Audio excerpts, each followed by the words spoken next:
ergo minhas mãos e recebo teu silêncio. Tudo que eu fiz foi pra merecer bênçãos de tuas mãos, mas agora não as vejo. Mesmo querendo entender as razões, eu sei, sempre estivestes aqui, bem maior que o meu clamor. É o plano que tu tens pra mim, bem maior que a minha dor. É o peso de tua glória em mim. Quero enxergar teus planos invisíveis,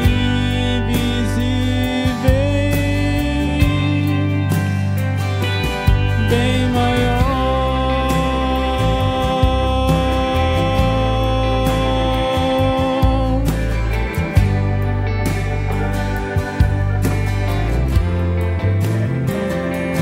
Bem maior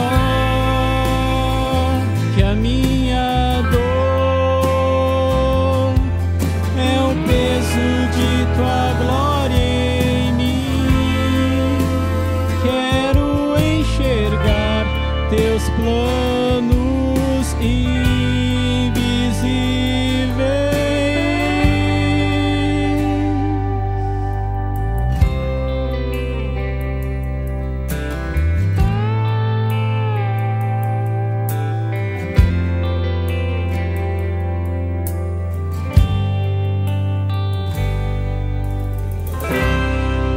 Amém.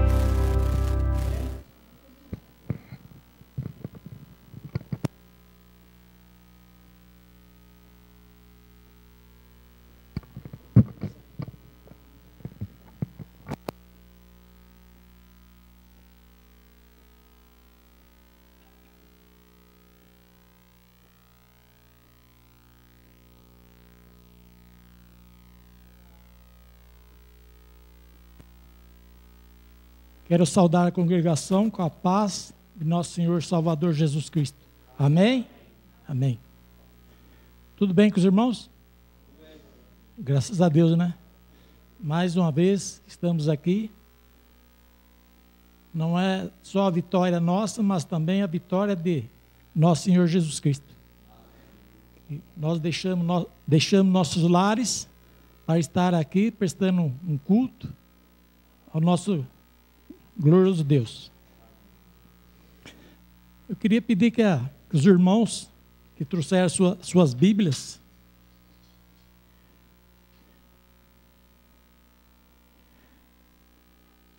abra suas Bíblias no livro de Jonas. Livro de Jonas. Na minha Bíblia, o número da página é 958. Algumas batem a numeração, outras têm pouca diferença. A numeração da página.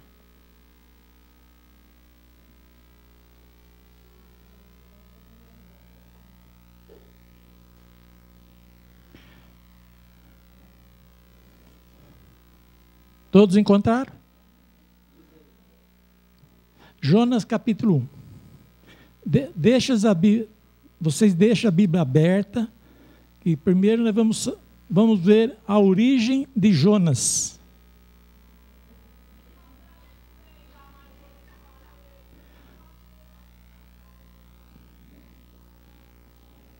Já encontraram? A maioria já, né? Jonas era filho de Emitai, era do reino do norte, nativo de Gat-Éfer, em Zebulon. Quer dizer que era da tribo de Zebulon. É o capítulo 1. Vamos ler um pouco aqui, depois nós vamos ler a passagem. É da tribo de Zebulon de Israel. Durante o reinado de Jeroboão II. Isso está lá em 2 Reis 14, 25. Nós não vamos ler agora. Vamos ler o livro de Jonas, capítulo 1, verso de 1 ao 5.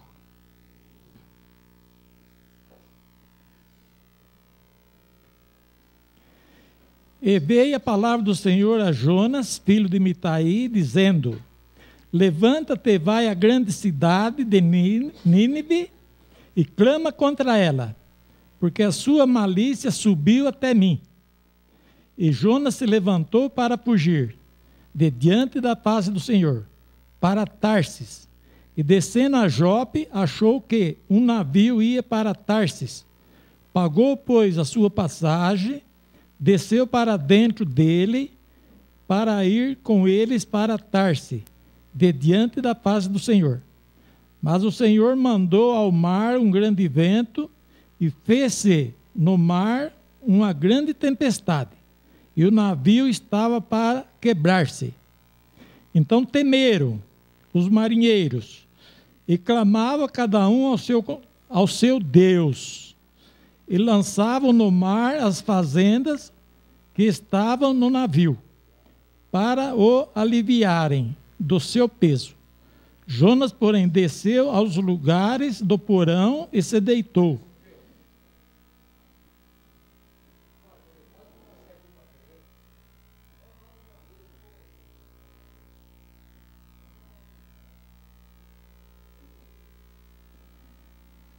Então temeram os marinheiros e clamavam a cada um ao seu Deus.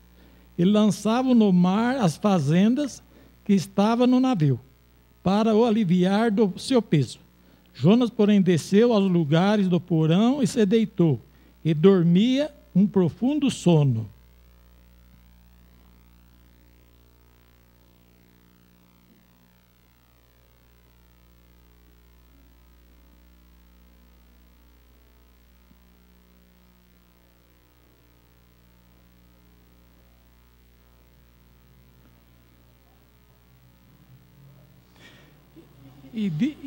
Diz também que o pai de Jonas também era profeta. Só que ele não escreveu livros e a gente não tem quase informações sobre a vida dele. O barco estava à beira da tragédia. Os irmãos, por certo, já viajaram. Eu já viajei várias vezes. Muitas vezes, se é uma excursão da igreja ou do bairro, vai muitos conhecidos juntos, né? E muitas vezes você pega um ônibus aí, o cruzeiro, e só tem gente estranho. Então calcula a situação de Jonas. Não tinha um conhecido ali, então era só gente estranhas. E Deus já preparou esse temporal para que o navio fosse a pique.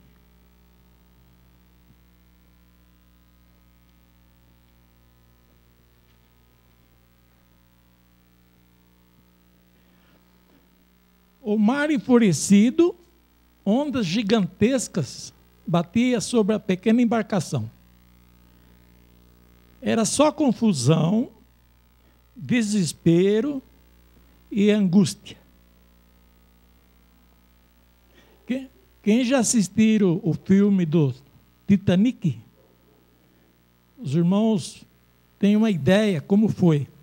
Os artistas que trabalharam naquele filme, eles trabalharam muito bem. Só que muitas vezes, por exemplo, aquele tempo eu acredito que não tinha filmadora para filmar, né? Então, hoje eles fazem o filme e pegam alguns trechos de algum caso acontecido mais recente e vai amontando um filme, né? Então, Quando nós estivemos lá em Santa Catarina, numa excursão de Araras, o pessoal foi até o shopping. Eu não fui, eu estava cansado. Mas quando voltaram, o pastor Ademir colocou esse filme para o pessoal assistir, antes deles irem dormir. Mas como eu estava cansado, eu assisti um pouquinho só e não... Mas é uma coisa horrível. Mulheres, crianças, jovens, gente de todas as idades, querendo se salvar. E o navio descendo. E a água... Porque alguém dos construtores daquele navio disse o seguinte, que aquele navio nem Deus quebraria ele, ou afundaria ele. Alguém disse isso. Mas essa pessoa foi bem errada em dizer isso, né? Que nem Deus quebraria. Os marinheiros, no afã de salvação, clamavam cada um ao seu Deus e começaram a jogar ao mar toda a carga que estava no navio. Tinha que aliviar o navio para ver se conseguiria alguma coisa, né? Em meio a esse corre-corre, sem ninguém saber o porquê daquele acontecimento. Mas havia um homem por nome Jonas, que sabia o porquê de tudo. Jonas, depois do erro praticado, o que restava para ele? Orar e confiar. No capítulo 2, verso 1 de Jonas, fala que Jonas orou no ventre do peixe. E Deus segurou para que o estômago de Jonas não desfizesse o corpo de Jonas. Então Jonas ficou parado no estômago. Não passou do estômago para o intestino. Ficou ali. O que ele respirou durante 3 dias? Só Deus mesmo para poder dar o alento para ele, né? Porque 3 dias ali.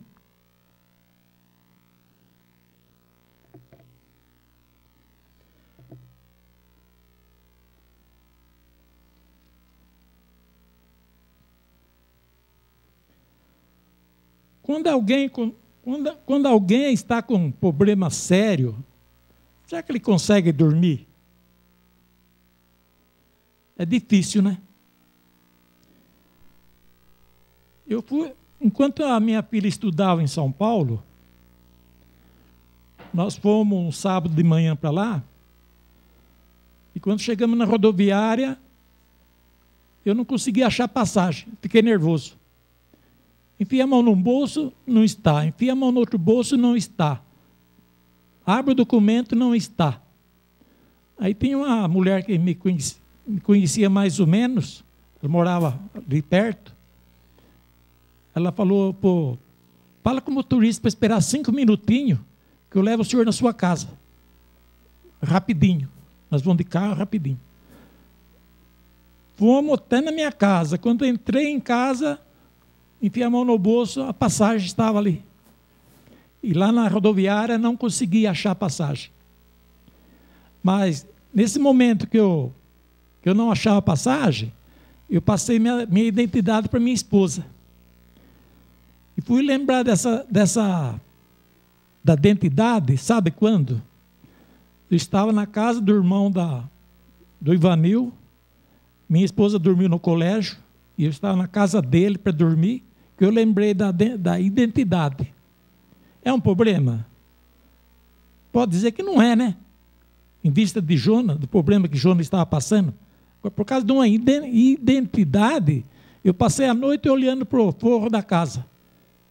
Porque ele morava num porão, né? Essas casas alugadas, era um porão, né? Era casa, mas era um porão. E tinha gente que morava em cima. passei a noite em claro, por causa de uma identidade. Porque a dor de cabeça que dá para conseguir um documento não é fácil. A gente tem que se lascar, né? Mas Deus, que é onipotente, onisciente, onipresente, fez que Jonas dormisse. Só Deus podia aliviar ele naquele momento ali e salvar ele. Ele confiava. Agora, só Deus mesmo que podia dar toda essa confiança para ele. Que ele não ia morrer. A confiança dele é que ele não ia morrer. O barco estava afundando e ele achava que não ia morrer. Em Gênesis 28, Isaac manda seu filho Jacó a Padã-Arã, casa de seu tio Labão. Vamos ver no capítulo 28 de Gênesis, lá no comecinho da Bíblia. É só fechar ela e começar a abrir do começo ali, já acha.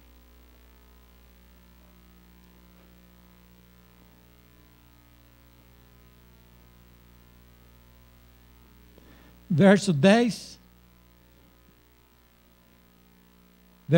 a 14.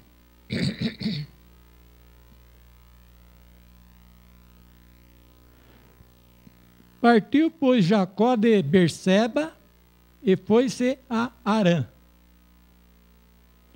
E chegou a um lugar onde passou a noite, porque já o sol era posto, e tomou uma das pedras daquele lugar e a pôs por sua cabeceira, e deitou-se naquele lugar. E sonhou, eis que uma escada era posta na terra, cujo topo tocava nos céus. Eis que os anjos de Deus subiam e desciam por ela. E eis que o Senhor estava em cima dela e disse: Eu sou o Senhor, o Deus de Abraão, teu pai, e o Deus de Isaque. Esta terra em que estás deitado, te darei a ti e a tua semente. E a tua semente será como o pó da terra, estender-se-á ao ocidente e ao oriente, e ao norte, e ao sul. E a ti e na tua semente serão benditas todas as famílias da terra. Então, essa promessa Deus repetiu para Jacó. Essa promessa já tinha sido feita a Abraão. E aqui, Jacó era descendente de Abraão, Deus repetiu a promessa para ele.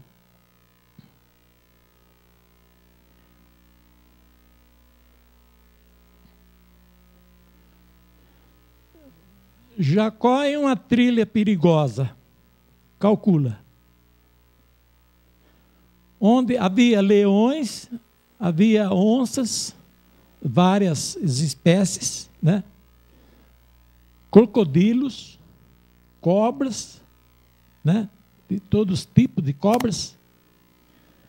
Como ele pôde deitar, colocar umas pedras, deitar em cima das pedras e dormir? Só Deus, né?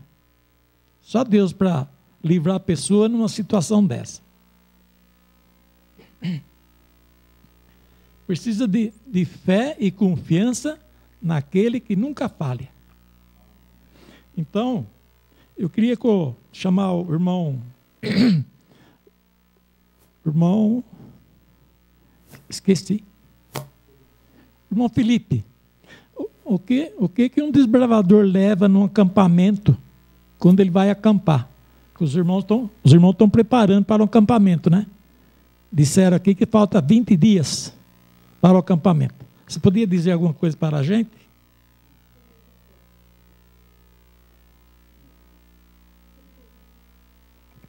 Boa noite, irmãos. Para acampar é bem simples. Tem que levar um colchonete, talvez um colchão para você dormir. Alguns levam cobertores, outros levam saco de dormir para se esquentar numa noite fria. Às vezes leva comida quando precisa, leva alguma coisa para viagem. Lá, o clube mesmo leva. São várias coisas, protetor solar, protetor contra insetos, repelente, Roupa para a piscina. roupas para tudo, para os dias que vai ficar lá. Se for 4, leva um monte. Se for mais, leva mais. Várias coisas assim importantes. Produtos de higiene.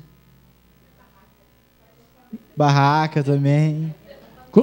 Conforme o acampamento, a pessoa já paga o pacote, né? Eu pago o pacote. E conforme o acampamento, precisa levar. Eu já fui acampar e a gente precisava levar o mantimento e já tinha as cozinheiras preparadas para trabalhar nas cozinhas. Preparar o alimento para o pessoal. Já aconteceu isso. Quer falar mais coisa? Muito obrigado.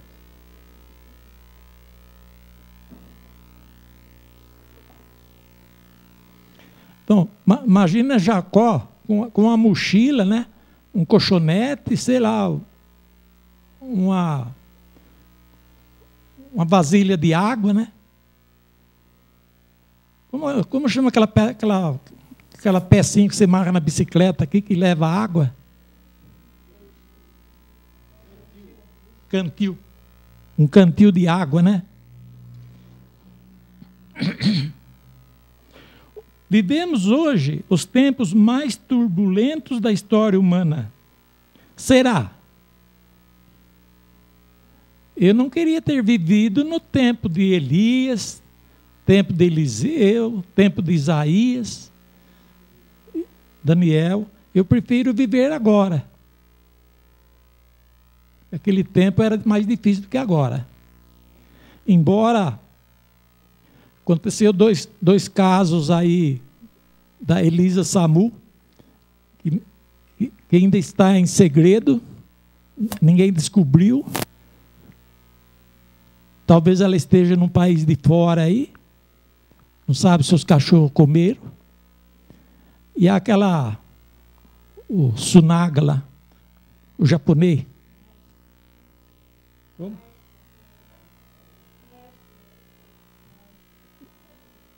Aquela que cortou, matou o marido e picou em pedaço. Tsunaga ele chamava? Isso?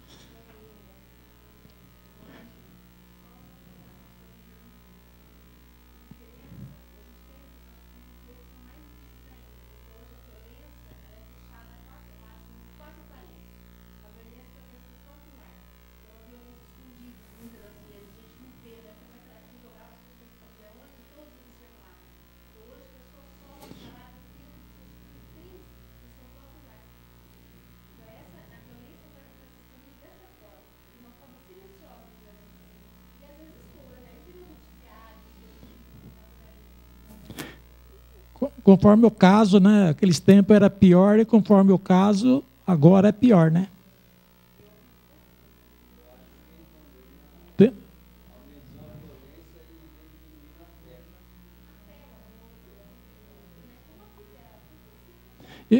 Eu disse esses dias que o povo estão virando índio. Virando índio. Por quê? Põe uma música alta no carro e não tem hora para tocar. Madrugada fora. Não deixa ninguém dormir.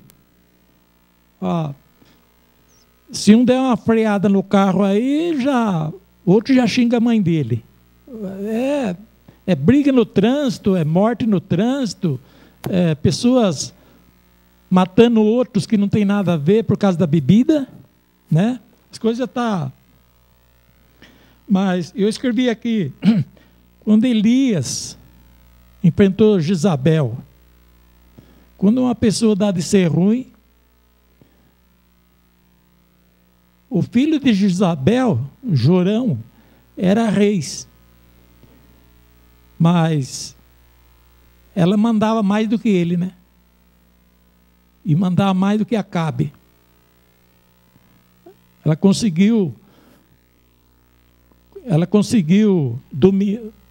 um domínio sobre o filho, o rei, e sobre o marido.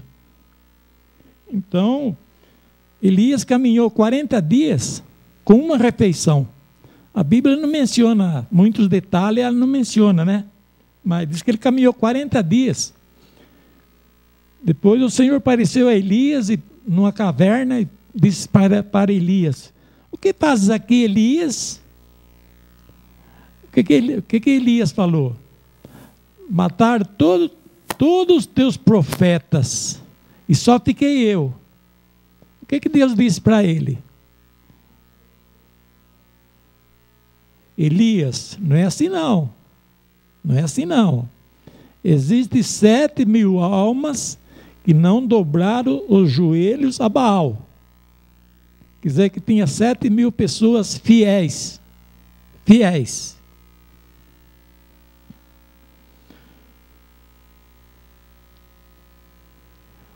Para o mundo que não conhece a Deus, está ruim. Mas para o povo de Deus não está tão ruim assim. Pode até acontecer alguns casos, mas é bem difícil. É bem difícil, em vista do que está lá fora. Os homens estão confusos, correm de um lado para o outro, sem saber o que fazer.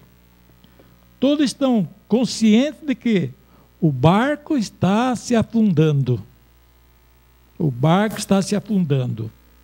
Alguma coisa tem que acontecer.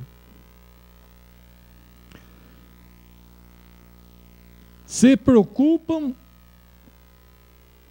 com o que está acontecendo. Todos estão conscientes de que o barco está afundando, mas pouco se preocupa com o que vai acontecer.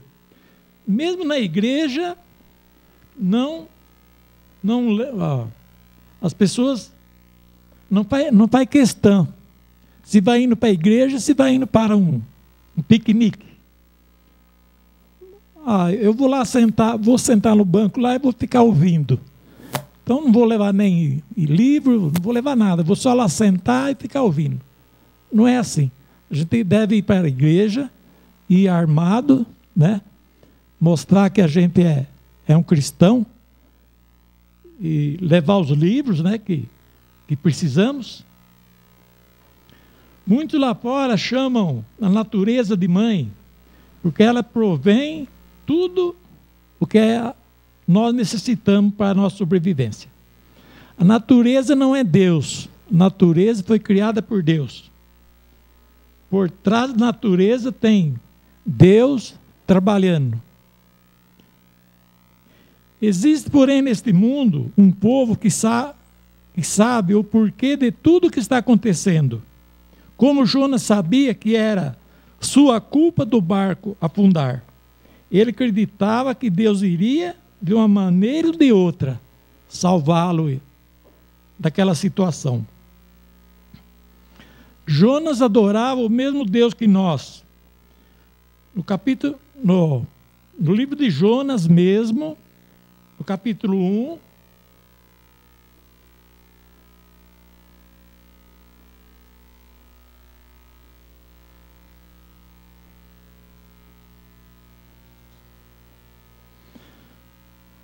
capítulo 1, verso 8 e 9.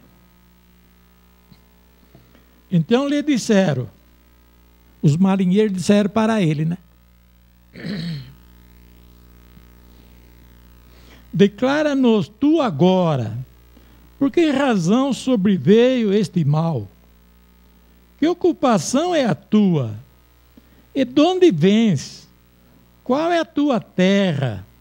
E de que povo tu és? Fala agora.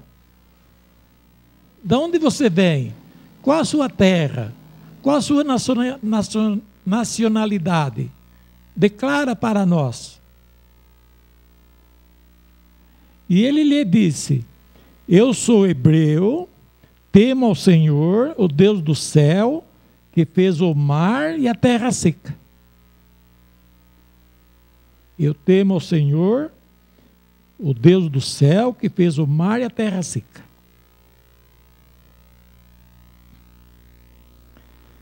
Apocalipse 14.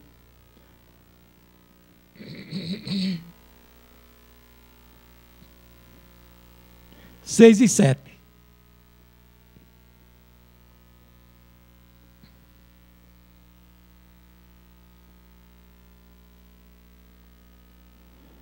Vi outro anjo voar pelo meio do céu, que tinha o evangelho eterno, para proclamar aos que habitam sobre a terra, e toda nação, e tribo, e língua, e povo, dizendo, com grande voz, temei a Deus e dai glória, porque vinde a hora do seu juízo, e adorai aquele que fez os céus, e a terra, e o mar, e a fonte das águas. Amém? Esse é o Deus verdadeiro. Vinde a hora do seu juízo. Então, não podemos esperar. Não podemos esperar mais nada.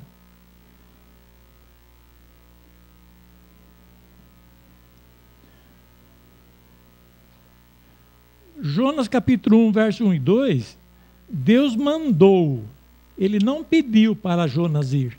Ele mandou Jonas ir. Jonas levantou, não para ir a Nínive, mas para fugir. Se eu descer nas profundezas do mar, como pode uma pessoa fugir de Deus? Se eu descer na profundeza do mar, lá tu está. Se eu subir acima das estrelas, lá também o Senhor está. Jonas tremeu e tinha razão porque era humano como nós. Deus via o povo se corrompendo. Deus levantava profetas e mandava falar do pecado do povo, para que o povo se arrependesse do pecado. E mexer com o pecado do povo é mexer com o inimigo. Porque quantos profetas obedeceram a Deus e perderam as suas vidas? Porque falar do pecado, e o povo não aceita quando se fala do pecado.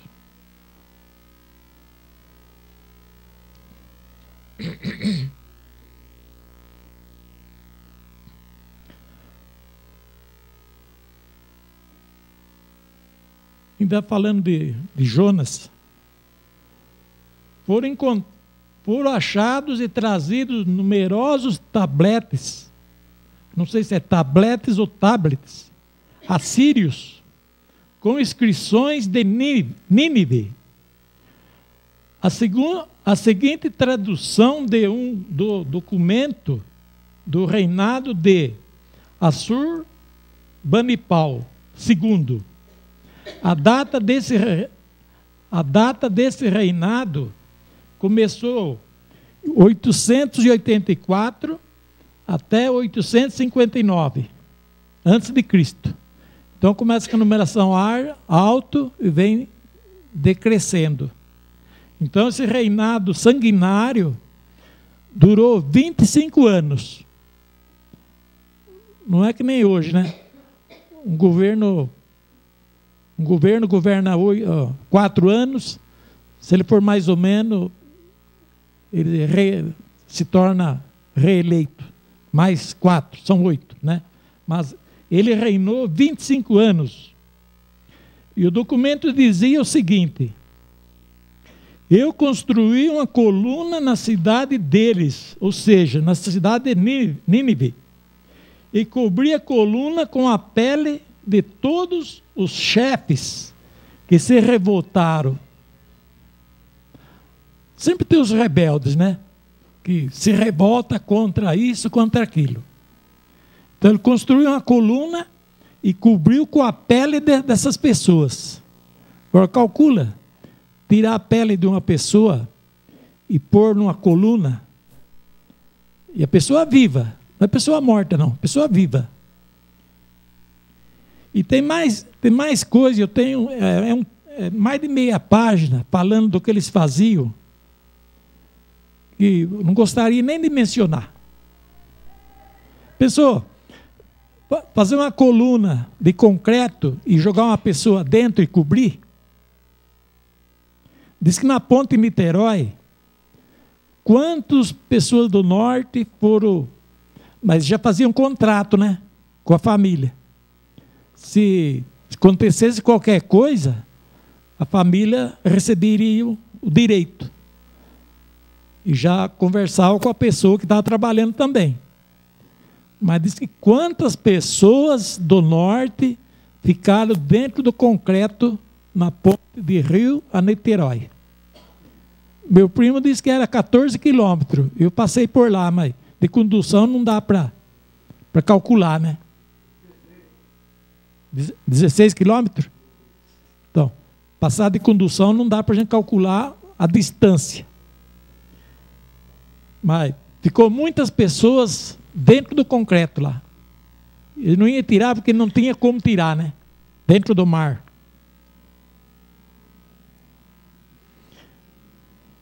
Esse documento foi assinado por D.D. Luquenbill, Consciente Records, Ofe, a Síria. As pessoas assinou esse documento. Mas o homem que se entrega a Deus não se intimida.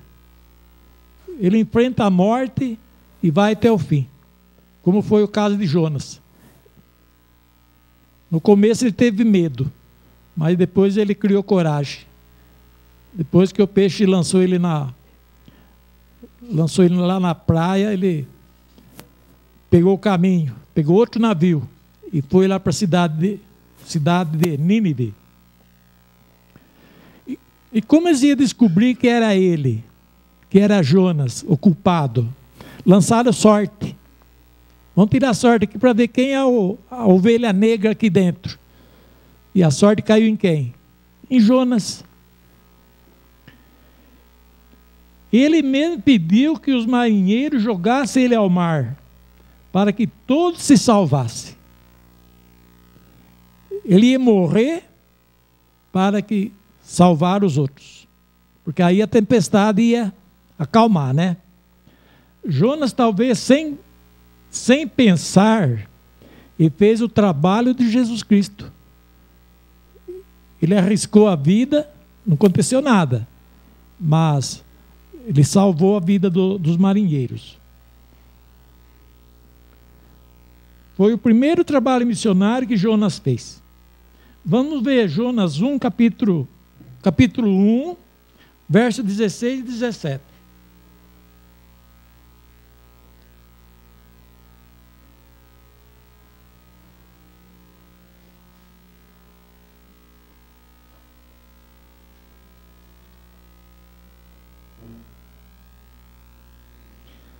Jonas 1, capítulo 1, versos 16 e 17. Temeram, pois, estes homens ao Senhor. Temer, quer dizer, eles não tremeram, não tiveram temor. Eles temeram, respeitaram, com grande temor, e ofereceram sacrifício ao Senhor e fizeram votos. Deparou, pois, o Senhor um grande peixe para que tragasse a Jonas.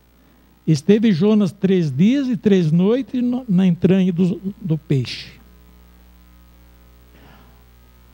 O 2:1, Jonas orou no ventre do peixe. E o 3 e 4, capítulo 3, verso 4 a 6. Começou Jonas a entrar pela cidade caminho de um dia, e pregava e dizia: ainda 40 dias Nínive será sobrevertida. E os homens de Nínive creram em Deus.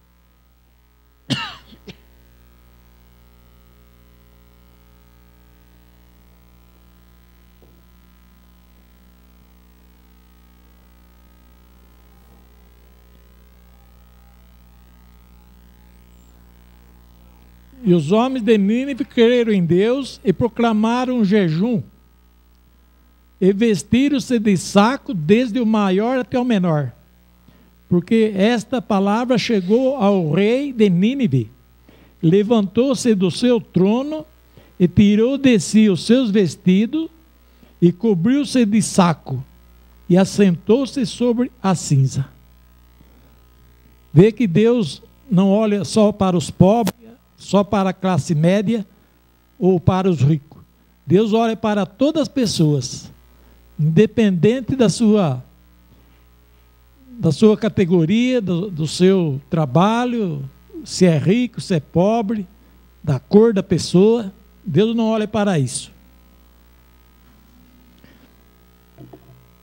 Para Deus não há qualificação para ser salvos. A palavra é de Deus e transforma qualquer pessoa. Isso depende de a pessoa aceitar o evangelho ou não. A sorte está no coração de cada pessoa. Que Deus abençoe a todos nesta noite. É meu desejo e minha oração a todos. Amém.